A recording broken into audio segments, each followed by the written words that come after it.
Y'all, I'm at Friendship Cemetery, and this is going to be one of those longer videos, and so bear with me. So here I am. I am at what people presume is the Chandler family grave. This side of this obelisk is Maria Chandler's name, and these are their footstones down there. And the other side is Gray Chandler. Now, Gray Chandler is one of the earlier settlers of Columbus, and they came here. He came here in about 1837. At some point, he applied to West Point, to the military academy, and anyways, he ended up here in Columbus. But that's not what we're here to talk about, really. What we're really here to talk about is the other people in this grave site. So for years, there have been rumors that the various other people buried here with the Chandlers are African Americans. They're not. They're actually relatives of Maria Chandler. It is her sister, Mamie Taylor Franklin Hairston, whose real name is Mary. So it's Mary, they called her Mamie, and she married a Mr. Franklin and had a child, and then she married again and married Mr. Hairston. But as I digress, all of the people contained within this graveyard's confines in this family plot are all white people. So I know that a lot of people like to think that because we have similar names in the African American community that all Hairstons and Harstons it could be related. But in this particular cemetery and in this particular family plot, these are all relatives of Maria and Gray Chandler. So Peter Stewart Hairston, born in 1863, died in 1916, actually died in Ontario, Canada. He married a young woman from upstate New York that he met in Canada, but he was first up in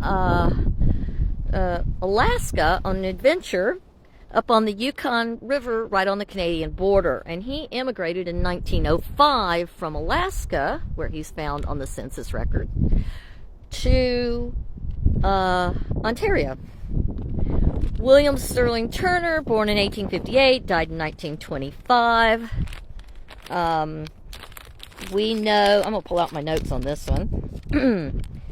We know that he too, hang on a second, let me skip ahead here. I'm going to open my piece of paper. It's a cold spring day.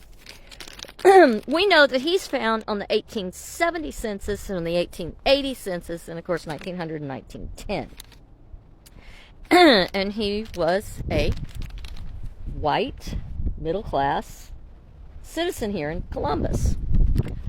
Then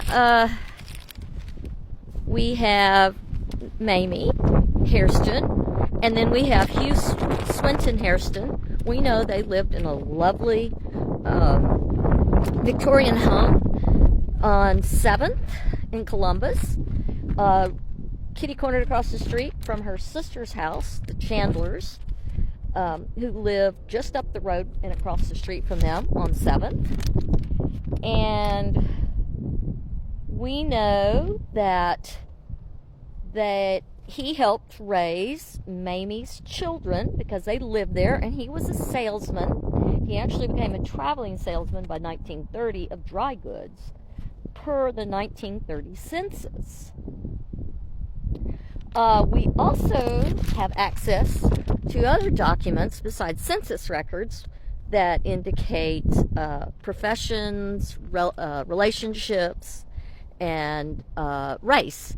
And those are often draft records. And so we have seen the draft cards of Peter Stewart Hairston. of Hugh Swinton Hairston and of William Sterling Turner. So that's what we have on these guys, and we know that Gray Chandler here is listed on the 1837 territorial Lowndes County records. He's in line 8, and that was before he married. He was a very young man. We know that in 1850 he was married and was an agent, and he had 8 enslaved people in the 1840 census and a wife. And we know that by 1860 he was a commercial merchant, and his real estate was valued at $20,000, and his personal value was estimated at $50,000. By the 1870 census, he's 59 years old, and he's listed as a cotton broker. So you can use public records to verify history fairly easily when the records are available.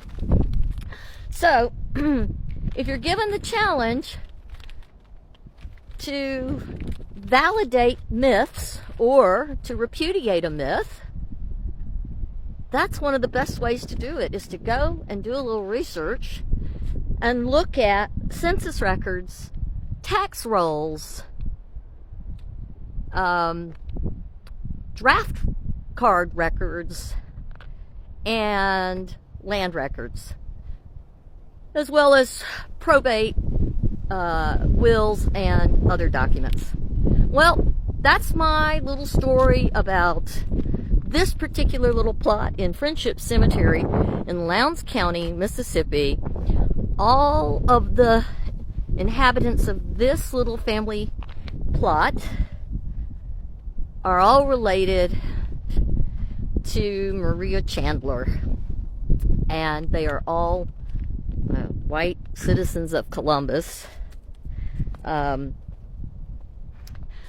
I hope one day to find that there are some African Americans who are buried in this cemetery, but unfortunately, due to Jim Crow laws of the time and the segregationist policies of the South, I will be very surprised if there are any.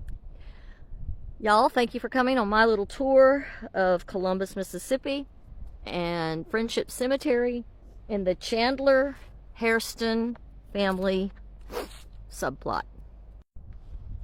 And thank you for coming with me to make sure that we're actually fairly accurate in the stories we tell and the stories we perpetuate, so that we're not perpetuating myths that make uncomfortable topics comfortable to us, and that we do talk about the uncomfortable and make sure we're trying to tell the most accurate truth we can.